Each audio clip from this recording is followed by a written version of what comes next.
আউযু বিল্লাহি মিনাশ শাইতানির রাজিম বিসমিল্লাহির রহমানির রহিম। তো কি বলতেছিলাম,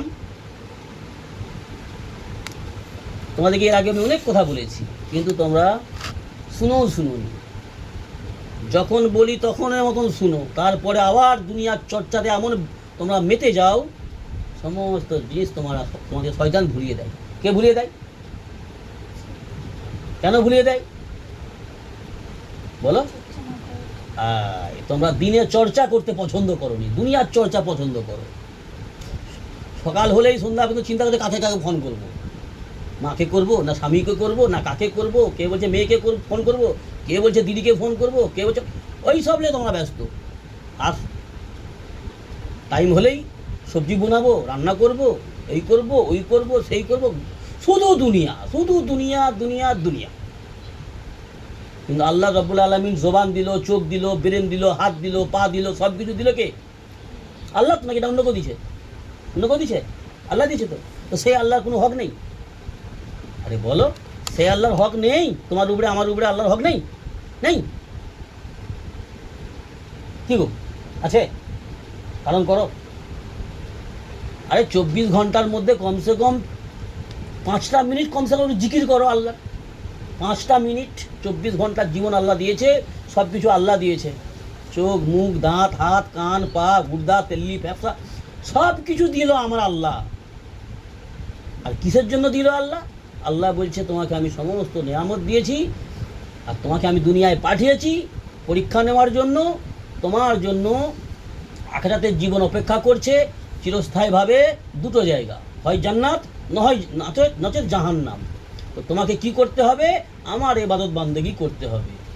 তো সে কি বলেছে যে তুমি সংসারে কাজ করো নি? আমাকে বলেছে, পুরুষ মানুষকে বলেছে যে ব্যবসা বিজনেস করো নি? সবই করো, কিন্তু সমস্ত সংসারী কাজ সুন্নত মোতাবিক যদি হয় সেটা হবে আল্লাহর ইবাদত। সুন্নত তরিকায় যদি হয়, মুহাম্মদুর রাসূলুল্লাহ সাল্লাল্লাহু আলাইহি ওয়াসাল্লামের সুন্নত তরিকায় যদি দুনিয়াবি সমাজ সংসারী কাজ হয়, সেটাও হবে ইবাদত। আর আল্লাহ কোরআনে বলেছে, আমি জিন আর ইনসানকে সৃষ্টি করেছি শুধুমাত্র আমার ইবাদত করারই জন্য। মনমানি করার জন্য নয়, ড্যান্স করার জন্য নয়, গীবত চুগলি করার জন্য নয়, পরচর্চা করার জন্য নয়, আমার ইবাদত করার জন্য আল্লাহ বলছে আমি সৃষ্টি করেছি। তা আল্লাহর ইবাদত মানে কি? সংসারী তোমাদের যে কাজ আছে, মেয়েদের যে ঘরের কাজ, রান্না বান্না, ধোয়া কাচা, হ্যাঁ, সমস্ত কাজ, বাচ্চাদেরকে লালন পালন করা, সুন্দর শিক্ষা দেওয়া, এই সমস্ত কাজও হবে ইবাদত। পেশাব করা, পায়খানা করা, ঘুমানো, খাওয়া দাওয়া, রান্না করা, এবং পুরুষ মানুষের জন্য ব্যবসা করা, বিজনেস করা, কাজ কাম কারবার, সার্ভিস, ডিউটি, ইন টোটাল কাজ, দুনিয়ার জীবনযাপনের ব্যবস্থাটা টোটালটাই হবে ইবাদত। কখন হবে? যখন আমার আল্লাহর হুকুম যেইভাবে আছে সেটাকে জেনে জেনে মুহাম্মদ রাসূলুল্লাহ সাল্লাল্লাহু আলাইহি ওয়াসাল্লামের সুন্নত তরিকায় যখন পালন করবে, সেটা হবে ইবাদত। কথা বুঝে আসছে না? দাঁড়িয়ে দাঁড়িয়ে ভাত খাওয়া, ওটা ইবাদত হবে? হবে না। যদি বেদিনী তরিকায় যদি করো, সেটা হবে বেদাত বা গুমরাহি, বিপদ।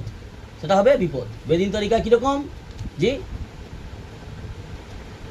গীবত করতে করতে সবজি কাটা, পরচর্চা করতে করতে পরচর্চা, তার চর্চা করতে করতে সবজি কাটছো, ওটা হবে গুনাহ। আর জিকির করতে করতে যদি তুমি সবজি কাটো, রান্না করো, তাহলে ওটা হবে ইবাদত। কথা বুঝে আসছে?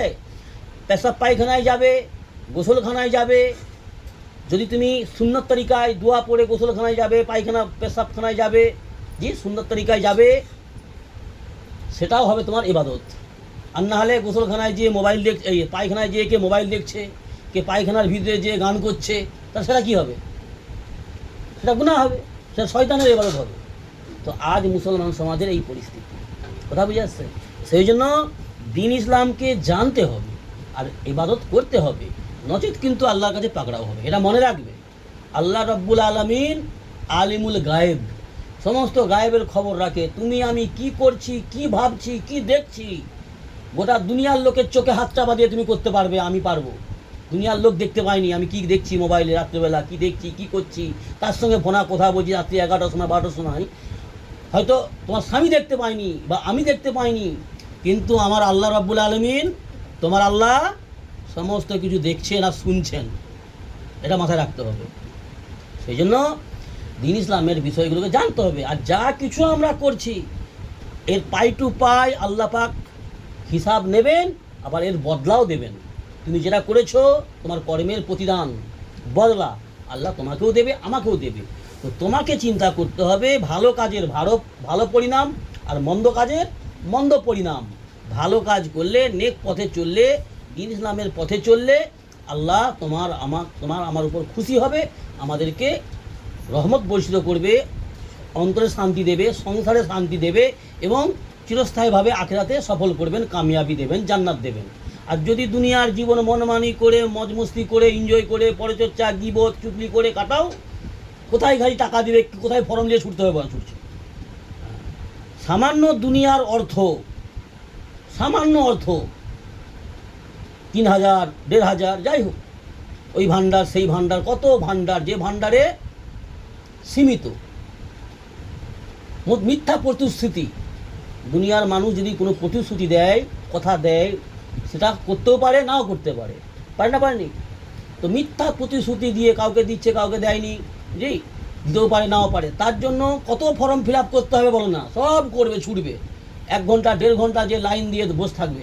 কিন্তু আল্লাহ রাব্বুল আলামিন যে দায়িত্ব দিয়েছে, যে ওয়াদা করেছে, যে আল্লাহ রাব্বুল আলামিন ওয়াদা ভঙ্গ করেন না। আল্লাহ বলছে আমার বন্দেগি করো, আমার কাছে সেজদা করো, আমার রসুলের এতাত করো, তোমাদের জন্য চিরস্থায়ীভাবে খুশির জায়গা, আনন্দের জায়গা, এনজয়ের জায়গা জান্নাত বানিয়েছি। জান্নাতে এনজয় করবে, পাখির মতন উড়ে বেড়াবে। সেখানে স্বামী স্ত্রী ঝগড়া হবে না, সেখানে সর্দি হবে না, নাক ঝাড়তে হবে না, সেখানে ব্রাশ করতে লাগবে না, সকাল হলে মুখ দুর্গন্ধ করে ব্রাশ না করলে, সেখানে ব্রাশ করতে লাগবে না, সেখানে চোখ দিয়ে পিঁজরা আসবে না, সেখানে কপকাশি হবে না, সর্দি হবে না, বয়স হবে না, বুড়ো হবে না, মৃত্যু হবে না। সেখানে চিরস্থায়ী জওয়ান থাকবে, মজ করবে, মস্তি করবে, এনজয় করবে। যেটা দিল চাইবে, মন চাইবে, সেটা আল্লাহ তোমার চাহাত পুরা করবে, চাহিদা পূরণ করবে। সেটা হচ্ছে জান্নাত আল্লাহ বানিয়েছে, রহমতের জান্নাত। তো তার জন্য, সেটাকে পাওয়ার জন্য, সেখানে যাওয়ার জন্য আল্লাহ কি আদেশ করেছে না, 5 ওয়াক্ত সালাত আদায় করো, 5 বার সারাদিনে আমাকে সেজদা করো। দিলার বেলাতে খুব গিলছো 5 বার 7 বার, আরে গিলিনি আমরা, সবের কথা বলা হচ্ছে। কেউ সারাদিনে 5 বার গিলে, মুড়ি ভাত, ঘুগনি মুগনি, হ্যান পরোটা, মোগলাই, পকোড়া, আর কি মোমো ঢমো, কত কি গিলছ তো। কিন্তু আল্লাহর ইবাদতের বেলায় কেন ছাড় বলো বলো?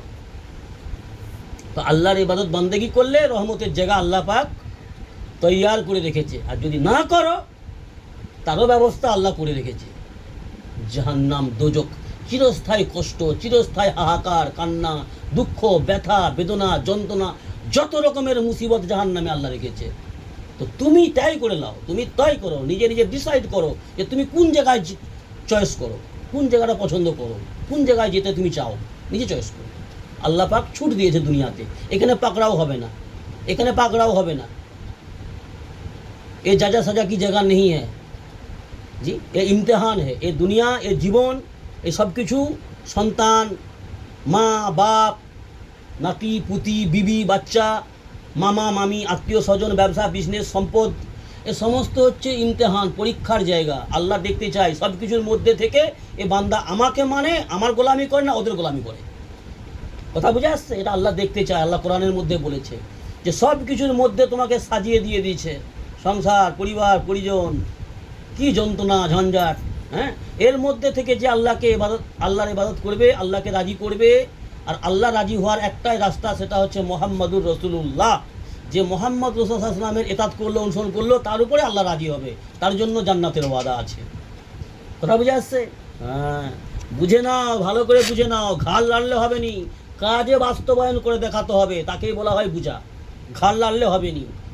সারা রাত জলসা শুনলে সুবহানাল্লাহ করে খুব ফাটালো, তারপরের দিন থেকে জৌকলুকে সৌকলু, পরিবর্তন নেই। একদিন জলসা হলো, চাঁদাতে দিল 2,000, 5,000, 1,000, যার যেমন ক্ষমতা, কেউ 10,000, 20,000। কিন্তু তারপরের দিন থেকে যদি আল্লাহকে সেজদা না করো, তাহলে কিন্তু সমস্ত বিপদ নিজের উপরে এসে যাবে। আল্লাহর সবচেয়ে বড় আদেশ সেটা হচ্ছে সেজদা। শয়তান সবচেয়ে খোলা শত্রু মানুষের হচ্ছে শয়তান, ইবলিস, আর আল্লাহরও শত্রু। আর এই শয়তান আল্লাহর সঙ্গে চ্যালেঞ্জ করেছে আদম সন্তানকে জাহান্নামে নিয়ে যাওয়ার। তো আল্লাহ পাক চ্যালেঞ্জ করেছে এটাই যে তুই চেষ্টা চালিয়ে যা, আমি আমার বান্দাকে ঠিক বাঁচিয়ে নেবো যে বাঁচতে চাইবে, যে তোর প্রলোভন থেকে তোর ধোঁকা থেকে বাঁচতে চাইবে তাকে আমি ঠিক বাঁচিয়ে নেবো। তো তুই চেষ্টা চালিয়ে যা। কিন্তু আজকের সমাজে আজকের দিনে সত্যি কথা যেটা বাস্তব চোখে দেখছি, 100-র মধ্যে 97 জন মুসলমান নামে সব শয়তানের এতাতকারী, সব শয়তানের অনুসারী। আল্লাহর ইবাদত বান্দেগি খুব অতি সামান্য লোক করে, আর যদিও কিছু সামান্য লোক করে তাদের মধ্যেও রিয়াকারি রয়েছে, তাদের মধ্যে হারাম খাওয়া আছে, সুদের কারবার আছে এবং ভ্রান্তি রয়েছে। জি, সাজদা করছে দুনিয়ার বিভিন্ন রকম সুদের কারবার বিভিন্ন রকমভাবে। তো আল্লাহ আমাদের সকলকে সহি বুঝ দান করুন এবং ভ্রান্তির পথ থেকে হেফাজত করুন, আল্লাহুম্মা আমিন। তো আমাদের চেষ্টা করতে হবে। মূল কথা কি, যে বাঁচার চেষ্টা করতে হবে। আল্লাহ বলেছে তুমি পেহেল করো, মানে তুমি আগে এক পা আসো, এক পা উড়ি আসো, তাহলে আল্লাহ তাআলা বলছেন আমার রহমত তোমার দিকে 2 কদম যাবে। তুমি 1 কদম আসো, 1 পা উড়ি আসো, আর আমার রহমত তোমার দিকে 2 কদম যাবে, মানে 2 পা উড়ি যাবে, মানে আল্লাহ তোমাকে বাঁচিয়ে নেবে। তো তোমাকে চেষ্টা আগে করতে হবে। কেন? আমি হচ্ছি গোলাম, আমরা হচ্ছি আল্লাহর গোলাম দাস, আর তিনি হচ্ছেন খালিক মালিক। আমার কোনো মূল্য নেই, আমি কি, তুমি কি, কিচ্ছু নয়, আমরা সব কিছু তার কন্ট্রোলে। অর্থাৎ আমাকে আগে বাড়তে হবে। কথা বুঝে আসছে? দুনিয়ার ক্ষেত্রে আমরা যেমন লোকের সঙ্গে জিদ করি, ও আগে না কথা বললে আমি বলবো না। স্বামী স্ত্রীর মধ্যেও হচ্ছে, বোনে বোনে হচ্ছে, ভাইয়ে ভাইয়ে হচ্ছে, ও আগে যদি না কথা বলে আমি কোথায় বলবো না, জিদ। আল্লাহর সঙ্গে জিদ চলবে না। আল্লাহ বলছে তুমি আগে পেহেল করো, তুমি আগে আমার এদিকে আগিয়ে আসো, তারপরে আমার রহমত তুমি চোখে দেখতে পাবে। কিন্তু আমরা কি করি, নামাজ পড়ে কি হবে, নামাজ পড়ে কে কি করছে, যারা নামাজ পড়ে তারা ওই করে সেই করে হ্যান করে ত্যান করে, শুধু তাদের দোষ দেখতেছে, নিজের দোষ একদম। আমি একদম পরিষ্কার মানুষ, আমি একদম ধোয়া তুলসী পাতা, আমার কোনো ভুল নেই, সব ভুল ওদের। এই হচ্ছে আমাদের ভ্রান্তি, এই শয়তানি সোচ, এটা শয়তানের ধোঁকা। নিজের ভুল যে দেখবে, নিজের ভুল যে সংশোধন করবে, সেই হচ্ছে আসল মানুষ, সেই হচ্ছে বুদ্ধিমান মানুষ। বুঝে আসছে? আল্লাহ আমাদের সেই বুঝ দান করুন, আল্লাহুম্মা আমিন।